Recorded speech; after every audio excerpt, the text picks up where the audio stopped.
All right, we are back. Obviously, me and JP switched sides really quickly. Don't worry, he hasn't gone anywhere. I'm just going to start this particular DVD off by covering some of the basics and fundamentals. And for all of you guys that have Gospel Keys 101, you'll know this, especially if you have Gospel Keys 102 as well. But it's the idea of being able to harmonize a melody because, number one, melodies come from scale. So if you know your basic scales, then the melody notes will generally come from that scale. They're not just thrown out and are random. Melody notes come from the scale. So therefore, Gospel Keys 101 taught you how to take every tone of the scale and put a harmonizing chord behind it. Now, for this particular DVD, JP is going to take you really far with the song Holy, Holy, Holy, but I mean, he is going to tear it apart. I saw this cat play it this morning. I'm like, man, is this what they're going to learn by the end? And if that is the case, expect to be blown away. But everything that is, taken and made advanced starts with the basics. So that's what we're going to do here. Let's go to the key of D flat. You should know that the scale is, of course, D flat, E flat, F, G flat, A flat, B flat, C, B flat. I'm not going to repeat that. You should have done fundamental factory. Now we're going to teach you a chord to go with every tone of the scale. They're simple chords. They're triads. They're major and minor chords. Very simple, okay? Because if we had a melody like this, we want to be able to put the right chord behind it. See, that's the chord to go with F. That's the chord to go with E flat, You want to be able to do that. And that's what we're going to teach you how to do with the song Holy, Holy. So first things first. If your melody note is on the first tone of the scale, you're going to use a major chord. You're going to use the same major chord of that scale to harmonize it. So since the melody is D flat, and we're in the key of D flat, we're going to use this D flat major chord, which is F, A flat, D flat. Now here's the cool part. That same major chord that we use to harmonize the first tone of the scale, we can actually use that same major chord to harmonize other tones of the scale. Let me show you. So here's the chord that harmonizes the first tone of the scale. Well, if we take this F off the bottom and we actually put it on the top, lo and behold, A flat, D flat, F. This is going to be used to harmonize the third tone of the scale. Don't worry, I haven't skipped the second tone. I'll talk about it soon. So essentially, the same major chord is used to harmonize the first tone and the third tone. That's why if you notice in Mary Had a Little Lamb, this F right here, it's the same chord as here, See, same chord that you already learned. You do the same thing. Take this A flat off the bottom and put it on the top, and the same major chord, D flat, F, and A flat, it harmonizes the fifth tone of the scale. Now this is a special one because you can also use an A flat major chord. You can use the fifth tone as a major chord. But for the purposes of basic harmonization with the gospel method, we'll use this D flat major chord in root inversion. So you got D flat in first inversion harmonizing the D flat, and you should know these chords. D flat in second inversion harmonizing the F, which is the third tone of the scale, and D flat in root position harmonizing the fifth tone of the scale. So you have three tones taken care of with one chord. How you like that? 3 in 1. Now, the 4 chord. So in any given key, you have a 4 chord. That's just 1, 2, 3, 4. So in the key of D flat, that's going to be G flat. Okay? And what you're going to do, you're going to use that in first inversion. Now, first inversion, remember, puts the key note on top. So since this is a G flat chord, we're going to put G flat on the top. So the chord is B flat, D flat, and G flat. That's a G flat chord. We're going to use that to harmonize the 4th tone of the scale. Okay? But we're going to do that same technique earlier. We're going to take our B flat off the top for the next chord. We're going to put it on the top. And look, we got the same G flat major chord, but now we're going to use that to harmonize the B flat, the 6th tone of the scale. So far you got the first tone taken care of, you got the 3rd tone taken care of, 4th tone taken care of, you got the 5th tone taken care of, and you got the 6th tone taken care of with just how many chords? 2 chords. The last thing before the last chord, but the last major primary chord is the the 5. See, the 1, 4, and 5 are primary chords. They're very important. That's why they're used to harmonize the majority of the scale. So you got the 1, 2, 3, 4, 5. A flat is the 5th tone of the scale. And we're just going to use that in its second inversion. So you got E flat, A flat, and C. And simply that's going to harmonize the 7th tone of the scale. So you got the 1, 3, 4, 5, 6, and now you got the E flat, A flat, and C to harmonize the C. And the only last one is that 2nd tone of the scale. And the reason I skipped that is because it's going to be a minor chord. So you're just going to take the 2nd tone of the scale and you're going to use its real minor chord, okay? So the 2nd tone is E flat. We're just simply going to use an E flat minor chord to harmonize it.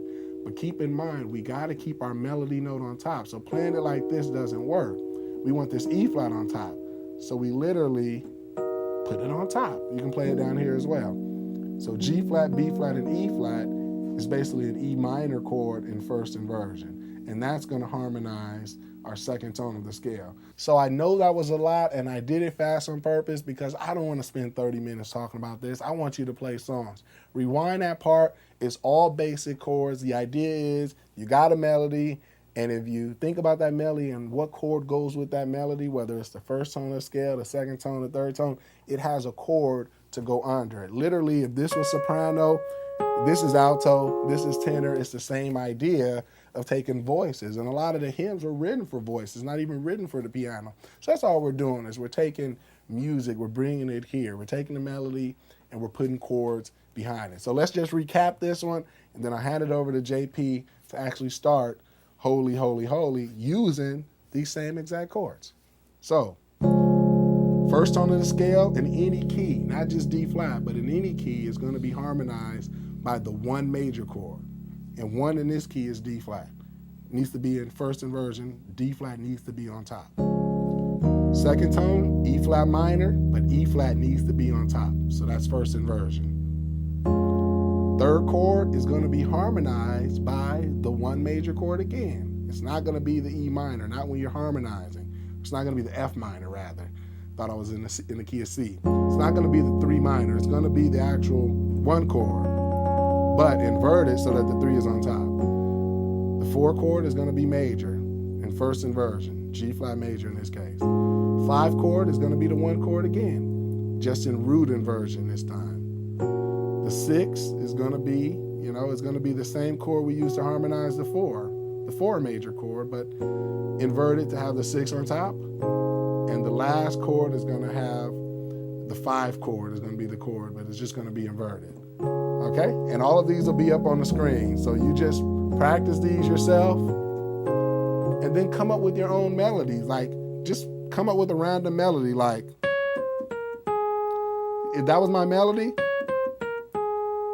all I have to do is put the chords with every one of those melody notes. Okay? If I heard this in a song, I would go,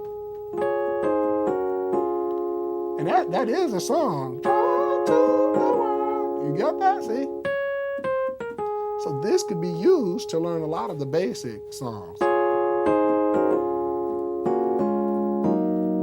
What did I do? I took every tone that I taught you all the way down, and that's Joy to the World. So this is a basic way. This is not going to cover all of your songs. I mean, what do you think, JP? Probably like the more basic beginner hymns and stuff like that? Well, I think more songs that are more melody driven, and that's a lot of songs like hymns and things like that. Right. And songs, like Joy to the World and things like that. Yeah. But for the most part, basic harmonization, this is it. But when we get down to that JP stuff, y'all, now what's going to happen is you're going to make a shift from this harmony, and you're going to see it before your eyes to a more chord progression focused way. And what do you think is the biggest difference from going from playing melody? Because you've had experience with different musicians, and a lot of musicians come from, like one guy might grow up doing all melody stuff, and you might clash with him because you're trying to do fat chord progressions. What's the difference? Well, the difference, I think, is the more of a voicings approach and learning placement. And once you get basic harmonization, that's going to help you with different placements of chords, because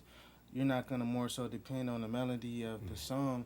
You're going to depend on the melody that you hear and how to voice your chords around the melodies that you want to hear or use that you hear in your head. So in other words, you don't totally negate the harmonization techniques. You just work around it by finding the chords that work. Exactly. For example, when you're harmonizing with the D flat chord, the D flat, your bass is usually going to be D flat. When you're using the 4 chord, your bass is going to be 4 usually. And when you're using this 5 chord, your bass is going to be 5. So you can almost figure out what's going on in the song using the melody, because the melody will predict where your bass is supposed to go. But then you can take it further and use the patterns we're talking about. Like if the bass is going to the 5 because the melody goes, okay, the melody goes, that's a common hint to let you know, well, because the chord literally changes, that's a common hint to let you know we're going from the 1 to the 5. So you see how the melody can actually lead you to finding the chord progression, because if the melody is coming down, from D flat, for example, I'll take it to my piano, going from D flat down to C, well, that kind of lets you know if you're following these principles that, okay, we're going to use that D flat chord to harmonize it, and then we're going to use that A flat chord. So that's kind of letting you know, since these are primary chords, usually the bass moves with the primary chord. Sometimes it doesn't. I mean, if we kept our bass the same, it would clash. So your ear tells you to move. Now you can combine a more advanced approach and say, well, now that I know the melody has led me to play the 5 bass, 1, 2, 3, 4, 5, now I use what I know from pattern paradise to say, what leads to the 5? What is the circle of fifths? What leads to A flat? Well, E flat. So keeping my melody, well, now I can switch out my chords. I can try maybe an E flat dominant 7 chord. It still keeps D flat on top. And now I can move my bass. See? So again, once your melody is kind of giving you a hint at where the chord is, now you can add a better chord. You don't have to keep it here. You don't have to keep doing that D flat. It got you started and it can work. But you can say, okay, well, what else goes from the 1 to the 5? I'm going to the 1, 5, 1, 5. Now I start thinking, well, what can take me to the 5? You saw pattern paradise, circle of fifths. What leads to A flat on the circle of fifths? We covered this. E flat does. E flat is the 5 in the key of A flat. So, as a musician, you're always thinking, what's the 5th of where I'm going? Where's the 5th of the 5th of where I'm going? Where's the 5th of the 5th of the 5th? And that can always tell you. So instead of going from here to here, you can say, I wonder what'll happen if I go from there to there. I can kind of keep it doesn't even sound bad just changing the bass. You can actually get away with that. But, I'd probably switch this to an E flat 7. See, and the key is my melody didn't change. So the same rules of keeping the melody on top apply. I've used what I know about patterns, and I've changed. Now I'm playing a chord progression. I'm playing a 2 to the 5. So melody can help you with harmony. Harmony can paint the picture as to, what kind of chord progressions are going on. So that's the idea. In the next segment, we'll get this thing going with a real song. So if you didn't get this all the way, don't worry. We'll reinforce it by showing you a song from scratch and how to play it if we were in your shoes. So we'll switch places and we'll be back.